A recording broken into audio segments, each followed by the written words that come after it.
Sobrang tumal ng biyahe ngayon, sapat lang para makabili ng ulam natin ngayon. Paano tayo bukas pa? Walang pangbaon ng ating mga anak pagpasok ng eskwelahan bukas. Gagawa natin ang paraan.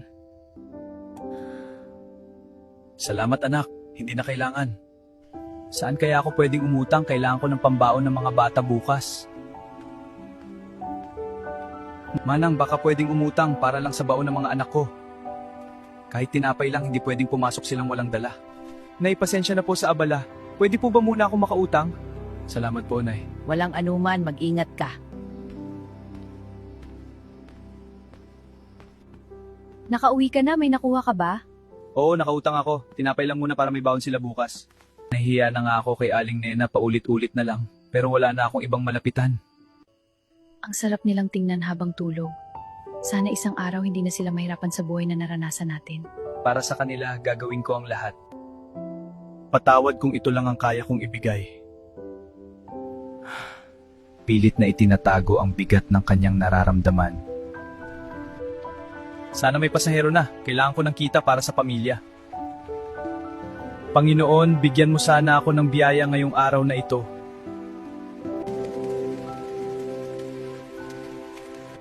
Pwede ka po kayo dyan! Bitak ako na wala na akong pamasahe. Iho, may konting pera ka ba dyan para makauwi na ako? Kahit ako kulang ang kinita, pero paano ko siya matitiis? Manong, sumakay po kayo. Hindi ko man kayo matulungan ng malaki, pero hindi ko kayo pababayaan. Iho, doon tayo sa malaking bahay na yan. Po, doon po. Bahay po yan ang pinakamayaman dito sa baryo. Sigurado po ba kayo? Bakit po? Dahil anak ko ang nakatira dyan. Kung ganun po, ihahatid ko kayo hanggang sa pintuan. Pasensya na po. Wala talaga akong maibigay. Anak, di lahat ng tumutulong may pera. Minsan oras at malasakit sapat na. Andito na po tayo. Salamat, anak. Akala ko may nangyari na sa inyo. Ikaw ang naghatid sa tatay ko? Opo, pasensya na po kung pedicab lang. Maraming salamat, tutulungan kita. Simula ngayon, hindi ka na mamamasada sa kalsada. Sa kumpanya ako, may lugar ka. At sisiguraduhin kung hindi ka na maghihirap. Ito na ang simula ng bagong buhay namin. Simula ngayon, tutulungan kita kagaya ng pagtulong mo sa aking ama. Karapat dapat ka sa bagong buhay. Maraming salamat, sir. Halika, pumasok ka muna sa loob upang kumain. Huwag na po, nais ko po makauwi agad sa aking mag-ina. Ito para sa inyo. Napakarami naman po nito. Maraming salamat po. Napakalaking tulong na po ito. Mga anak, konti na lang. Baka malapit nang dumating ang tatay ninyo. Ma, gutom na po kami. Umaasa ako na naging maayos ang biyahe ng inyong ama para may maiuwi siyang makakain natin ngayong gabi. Sapat na ito para sa aking pamilya. Sigurado ako matutuwa sila sa aking mga dala. Sa wakas, nakauwi rin. Saan mo nakuha ang mga yan? May mayamang lalaki, binigyan ako ng pera. Bakit? Tinulungan ko ang ama niya. Tay, bayad po ba yun sa kabutihan mo? Hindi ko hiniling ang bayad pero ibinigay nila bilang pasasalamat. Diyos na ang gumanti. Minsan, sa gitna ng hirap may darating inaasahan. Kahit anong mangyari, gagawin ko ang lahat para sa inyo. Tay, ang sarap po ng ulam natin ngayon. Oo nga, matagal-tagal din nating hindi naranasan to. Basta kayo busog at masaya, ayos na ako. Gabi na, sino kaya yun? Pasensya na sa abala, pero hindi ko kayang matulog nang hindi kayo pinapasalamatan ng maayos. Hindi na po kailangan. Sapat na po yung ibinigay nyo kanina. Hindi pa yun sapat, dahil ang tinulungan mo ay ang pinakamahalagang tao sa buhay ko, ang aking ama. Napakarami po nito. At kung papayag ka, gusto kitang alukin ng trabaho. Hindi lang para sa isang araw. Talaga po. Kailangan ko ng taong may puso. At napatunayan mo na yon. Inaasahan ko na bukas ay pupunta ka sa aking bahay. Opo sir, pupunta po ako. Isasabay na kita papunta sa aking kumpanya. Opo, susunod po ako. Tay, hindi na tayo magugutom? Hindi na, anak. Gising na, baka mahuli ka sa unang araw mo. Totoo ba talaga to? Tay, unang araw mo ngayon, di ba?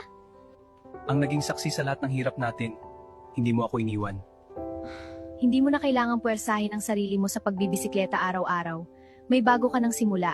Pero hindi ko kakalimutan kung saan ako nagsimula. Aalis na ako, ma.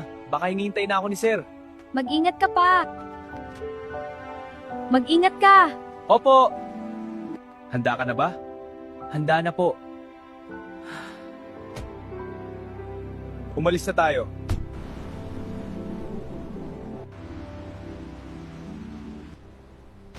Sir, hindi ko po alam kung kaya ko to. Baka hindi ako bagay dito. Makinig ka. Alam mo ba kung bakit kita dinala dito?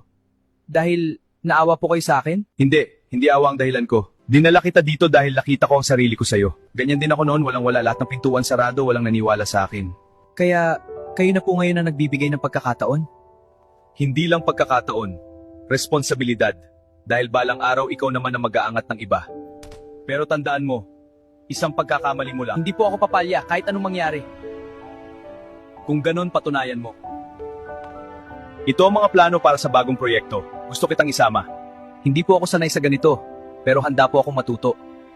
Magaling. Tutulungan kita sa bawat hakbang. Dito mo makikita ang negosyo ko. At simula ngayon, gusto ko matuto ka. Tingnan mo ito. Dito magsisimula ang pinakamalaking proyekto ng kumpanya. Isang lungsod ng mga gusali na magbibigay ng trabaho at pag-asa sa maraming tao. Sir, napakalaki po nito. Halika, tingnan natin ang buong view mula sa bintana. Tandaan mo, ang mga gusaling ito ay hindi lang bakal at semento. Ito ang patunay na kahit gaano kababa ang pinanggalingan ng isang tao, kaya niyang magtayo ng napakataas na pangarap. Tingnan mo, nagsisimula na sila.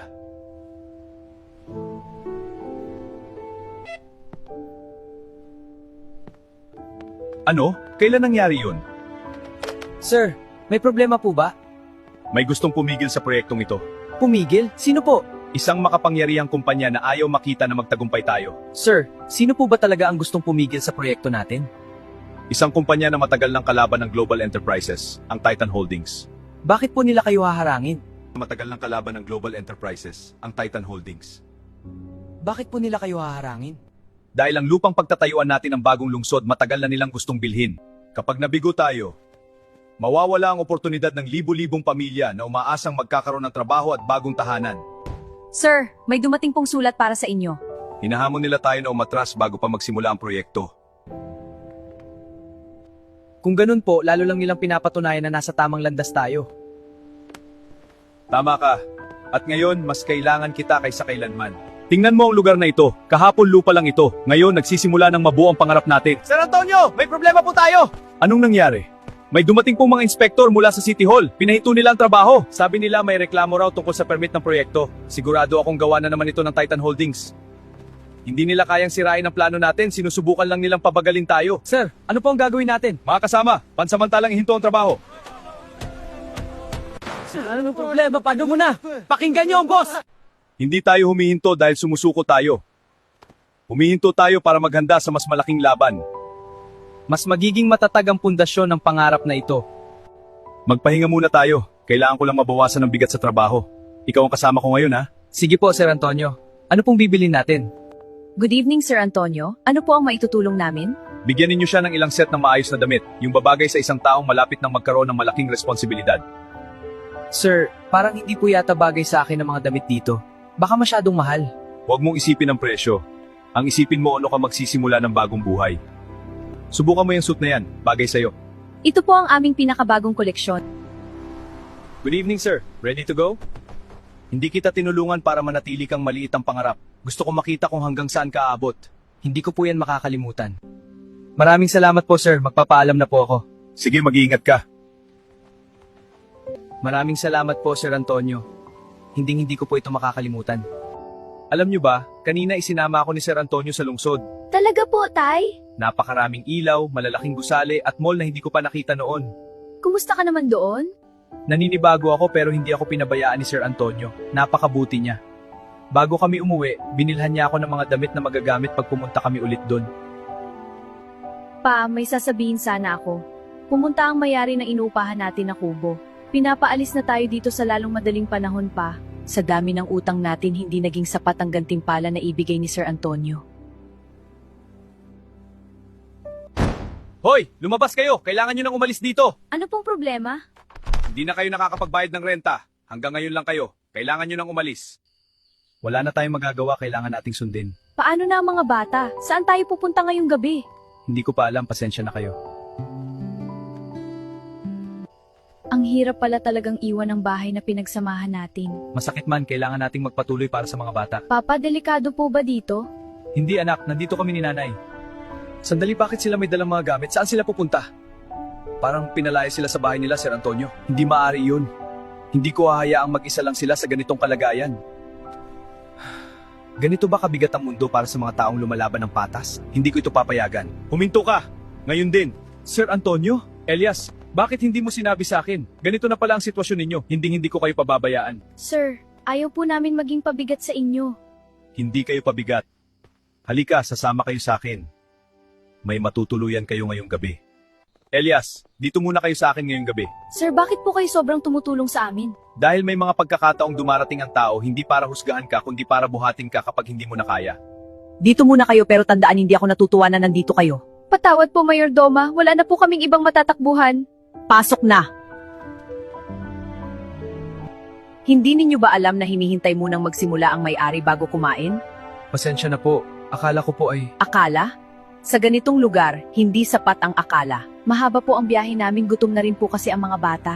Kung ganoon, sana'y natuto muna kayong umangkop bago pumunta rito. Kumain kayo ng maayos, huwag kayong makalat sa mesa. Pasensya na po, masarap lang talaga ang handa. Masarap o hindi ito palengke. Bawat kilos dito, may sinusunod na patakaran. Ayoko may dagdag na abala sa hapag na ito. Mama, gusto ko na pong umuwi. Anong nangyayari rito? Sir, sinisiguro ko lang po ang disiplina sa hapag. Disiplina? O pananakot? Malaya kayong kumain. Walang bawal dito lalo na maging komportable. Dahil hindi kayo sanay sa tamang asal sa hapag, dito na lang kayo bumawi. Po, bisita po kami. At bilang bisita, dapat marunong ding tumulong. Simulan mo na. Papa, nasaan po si Mama? Huwag kang mag-alala, anak. Hahanapin ko siya. Bakit ikaw ang gumagawa niyan? Hayaan mo na, matatapos din to. Hindi lahat ng bisita karapat-datratuhing espesyal. Hiha, nasa ng iyong mga magulang? Hinanap po ni Papa si Mama. Parang papunta po si Papa sa kusina, Sir Antonio. Naku, sige. Salamat, Iha. Walang anuman po, Sir Antonio. Bakit ang mga bisita ko ang gumagawa nito? Sir, okay lang po. Matatapos na rin po namin. Iwan ninyo yan. Walang bisita ang pinagtatrabaho sa bahay ko. Sino ang nagbigay sa'yo ng karapatutusan sila? Matagal na po akong naglilingkod dito, sir. Hindi ka ang may-ari. Ako! Hindi ko kayo tinulungan para mas lalong lumiit ang tingin sa inyong sarili. Sir, sanay po kaming tiisin ang ganitong trato. Sa bahay na ito, dapat maramdaman ninyo ang respeto, hindi ang pang-aapi. Sir, kung papayagan niyo po, gusto na lang po naming umalis ng Hindi tahimik. kayo aalis na parang may kasalanan. May mga bagay na kailangang itama at sisimulan natin ngayon. Kung hindi mo kayang igalang ang mga taong pinapasok ko sa buhay ko, baka panahon na para magbago ang pamamalakad sa bahay na ito. Sobrang ganda dito. Ang sarap mangarap na sana balang araw maibigay ko rin sa inyo ang ganito buhay. Labis ang pasasalamat natin kay Sir Antonio. Mabait siya sa atin. Tay, sobrang bait po ni Sir Antonio, no? Oo anak, hindi lahat tulad niya. Dito na lang tayo matulog sa Banigpa. Mas komportable pa din tayo dito. Mas masarap po matulog dito, parang nasa bahay kubo pa rin tayo. At habang magkasama tayo, kahit saan magiging tahanan. Oo nga. Magandang umaga. Nakapagpahinga ba kayo? Opo sir, maraming salamat po sa pagpapatuloy ninyo sa amin. Mabuti. Kung may kailangan kayo, huwag magatubiling sabihin. Doon po kami sa banig kasi yun po ang nakasanayan namin. Mas lalo ko kayong irerespeto. Bihira ang taong kahit nabigyan na ng marangyang buhay, nananatiling simple. Elias, maganda kasamahan mo ko pumunta sa kumpanya. Simula ngayon, ikaw na ang assistant ko, kaya kung nasaan ako, nadun ka din. Huwag kayong mag-alala. Habang wala kami, ay ligtas kayo dito. Ligtas? Tingnan natin. Ngayon, wala na ang magtatanggol sa inyo. Po, Simula ngayon, susunod kayo sa lahat ng sasabihin ko. Naiintindihan? Nay, Simulan nyo sa paglilinis ng buong sala. At huwag kayong magkakamali. Magtiis muna tayo para kay Sir Antonio. Bakit kayo nakaupo? Akala nyo ba bisita pa rin kayo rito? pinasimulan ko na po ang paglilinis. Hindi sapat. Kuskusin mo ang sahig hanggang makita ko ang mukha ko riyan. Nay, pagod ka na po. Tumahimik kayo! Pakiusap, huwag niyo pong takutin ng mga bata. Kung ayaw mong matakot sila, sumunod ka. Ate, tulungan natin si Mama habang wala ang mayordoma. Oo, para mas mapabilis ang linis ng bahay. Sandali, hindi tayo pwedeng tumuloy. Bakit po, sir? May naiwan akong dokumento sa bahay, napakahalaga noon. Ganun po ba? Sige po, pabalik tayo agad. Naku, naiwan ko pala sa loob ang kontrata.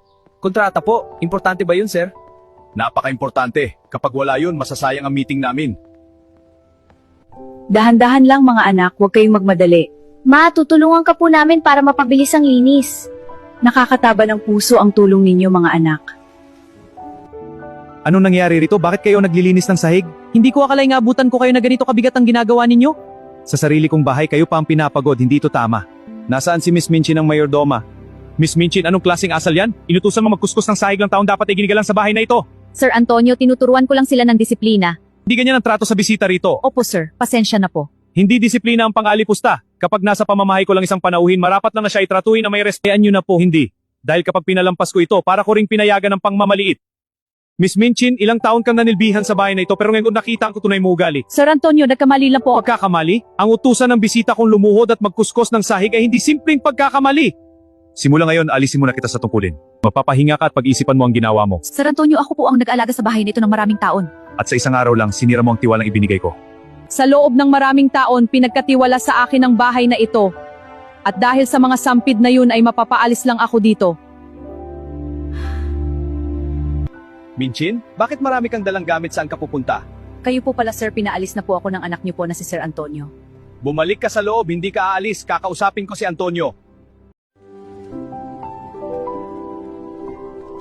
Dinala kita rito para isang beses kang magsalita.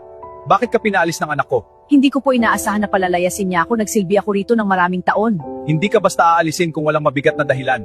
May hindi pagkakaunawaan po kami ng mga bisita pero pinalaki nila ang lahat. Hindi ugali ng anak ko magparusa ng walang basihan. Mahigpit lang po ako sa kanila, gusto ko lang sumunod sila sa patakan ng bahay. Mahigpit o malupit. Hindi ko po sinasadya. Ang respeto hindi nakukuha sa takot. Kung pinahiya mo ang mga taong pinatuloy dito, tama lang ang naging pasya ng anak ko. May pag-asa po ba akong makabalik? Tanging pagbabago ang makakasagot dyan. Humingi ka ng tawad habang may natitira ka pang dangal.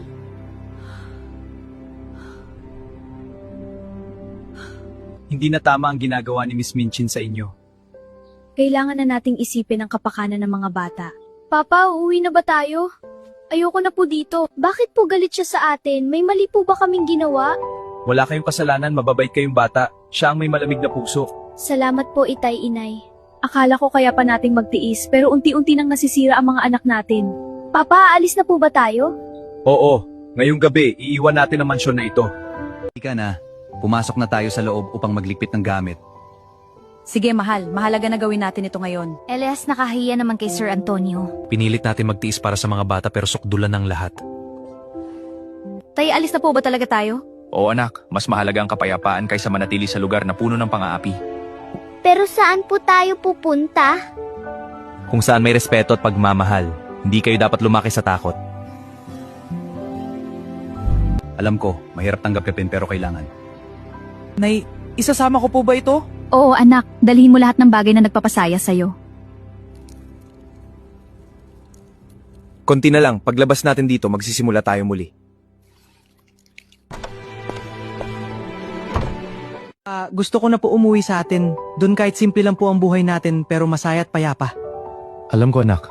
Halika na mga anak. Maging maayos din tayo. Sana nga, para sa kanila. Sandali! Bakit kayo umalis? Sino ang nagpalaya sa inyo? Tapos nagpalaya sir, kami na lang po ang kusang alis. Hirap pong manatili sa lugar na araw-araw pinaparamdam na wala kang halaga. Lumuhod ka! Sir Antonio, Lumuhod ka! Humingi ka ng tawad sa pamilyang sinira mo ang katahimikan. Patawad po, hindi ko na mababawi ang lahat. Hindi pa huli ang lahat. Huwag muna kayong umalis. Hindi ko hayaang matapos ang gabi nito hindi ni tamang mali. Halina kayo at pumasok sa loob, humingi ka ng pasensya sa pagkukulang ko. Pasok! Sir Antonio, dumating na po ang pinapahanda niyong mga dokumento. Salamat, Pablo. Kung mamarapatin ko po sir, ano po ba ang laman niyan? Ang titulo ng dating lupa at bahay ng pamilya ni Elias. Sir, ibabalik niyo po sa kanila? Hindi nito mabubura ang luha ng mga bata niyang hirap na dinanas nila sa loob ng mansyon. Napakalaking biyaya po niyan sa kanila, sir.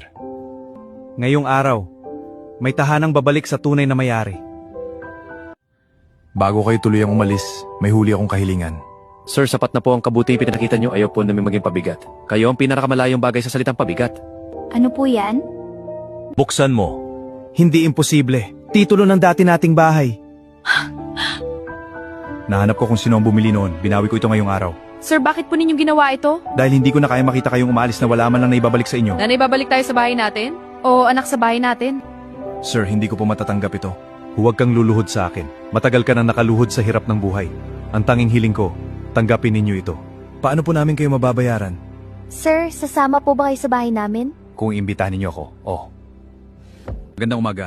Bago kayo umalis, may huli po akong pabor na hingi para sa mga bata.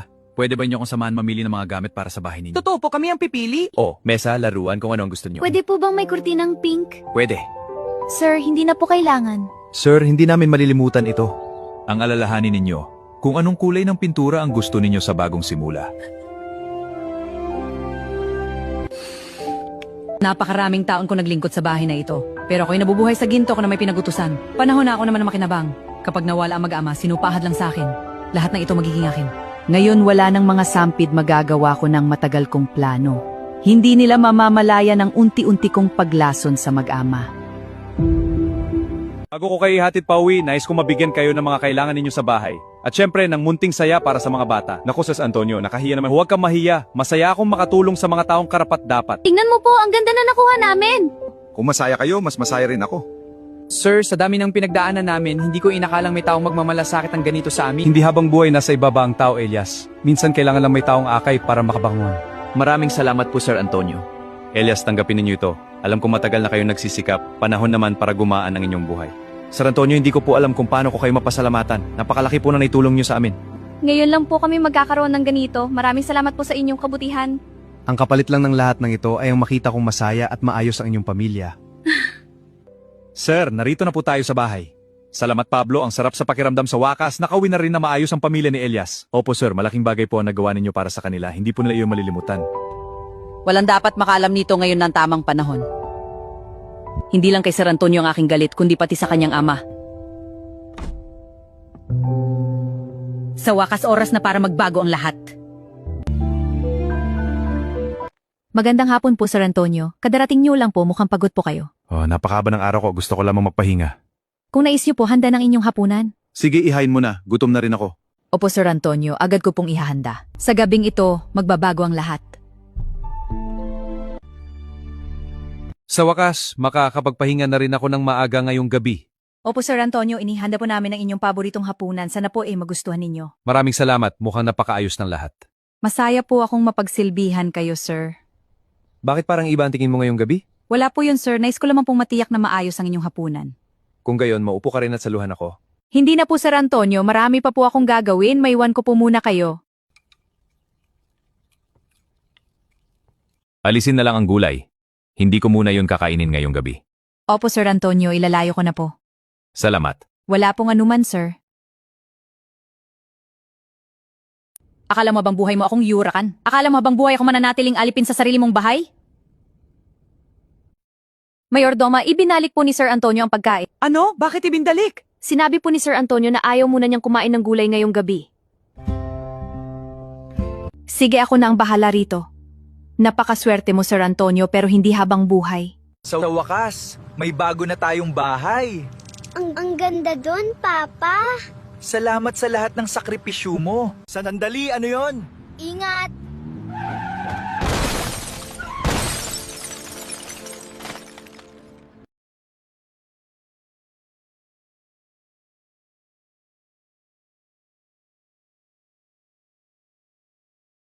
Bilisan! Critical ang pasyente! Kailangan natin silang iligtas. Pamilya ko! Pamilya ko! Pamilya ko! Pamilya ko! Pamilya ko! Sa wakas, may bago na tayong bahay. Ang ganda doon, Papa. Salamat sa lahat ng sakripisyo mo. Sandali, ano yon? Ingat!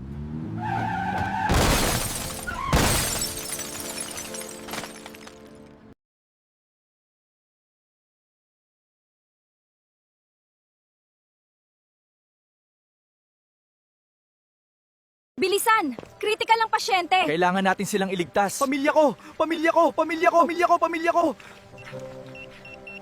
Hello? Sino to? Ano? Naaksidente sila? Sige, papunta na ako agad. Hindi pwede, kailangan nila ako. Kumapit siya mo ako. Kumapit kayo, darating ako. Please, sana ligtas pa sila. Critical ang kondisyon ng bata. Kailangan natin siyang bantayan ng mabuti. Lumaban ka, iho. Kailangan mong maging matatag dahil kasama mo kami sa bawat pagsubok na ito ngayon. Why did the hospital bring in a ladder? Nasaan sila? Nasaan sila? Kailangan ko silang makita agad dahil nag-aalala na ako ng sobra sa kalagayan nila ngayon dito sa loob ng ospital na ito. I understand this is difficult news to hear. Sir, critical po ang bata. Gawin niyo ang lahat. Ako na ang bahala sa gastos. Gagawin ko ang lahat para mailigtas siya sa sitwasyong ito. Magpagaling kayo. Salamat po, sobra. Huwag kayong mag-alala sa bayarin. Sagutin ko na ang lahat. Magpagaling lang kayo, yun ang mahalaga at dapat ninyong pagtuunan ng pansin sa mga oras na ito. Hehehe, paborito nila ito. Konting dagdag lang. Siguradong matatapos na ang lahat. Kailangan ko muna mag-relax. Kahit papaano, gumaan na. Malapit na ako sa bahay. Pa, andito na ako. Salamat at nakauwi ka na, anak. Magandang gabi po mga sir. Ihahanda ko na po ang hapunan ninyo. Sandali lang po at ihahain ko na ang inyong pagkain na nakahanda na sa kusina. Hehehe, eto na. Hindi nila alam. Katapusan na nila. Enjoy your meal, mga sir. Hehehe, tikman nyo na. Matagal ko itong inihanda. Siguradong magugustuhan ninyo ang bawat subo. Huwag kayong mahihiya. Kain lang kayo ng marami dahil special ito para sa Buti na lang, ligtas na ang bata. Mabuti naman anak, nakagaan yan. Mag-ingat ka palagi. Mga sir, magandang gabi po sa inyong lahat. Inaanunsyo ko lamang na handa na ang hapunan. Mga sir, nakahain na po ang hapunan. Apakaman. Handa na ang hapunan! A few moments later. Brownie, wag malikot. Bakit ka nandito? Brownie, dahan-dahan lang. Hindi tayo dapat nagmamadali habang bumababa dito sa hagdan. Baka tayo ay madulas sa dami ng kailangan nating gawin ngayong araw. A few moments later. Aso! Tahol! Arf! Arf! Diyos ko, ang plano. Aso! Arf! Arf! Kalabog! Lagas! Mas mabuti na rin na dito na lang tayo kumain pa. Oo nga anak, mas payapa pa dito. Matagal na rin tayong hindi ganito nagkasama ng ganito. A few moments later. Pwede na kayong umuwi bukas. Maayos na ang lagay ninyo. Salamat po, Doc. Malaking ginhawa ito. Sa wakas, okay na ang lahat. Sir, bilin po ni Sir Antonio. Ihahatid ko kayo ng maayos. Sa wakas, nakauwi na rin tayo. Salamat. May sarili na ulit tayong tahanan. Hindi na tuloy ang plano ko. Pero hindi pa ito tapos. Kailangan ko ng tulong para masiguro na magtatagumpay ang lahat ng aking mga lihim na layunin sa hinaharap. Hello, tita. Anong kailangan mo? May plano tayo. Magpapayaman sa atin.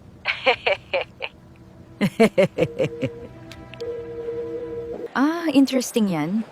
Game ako dyan.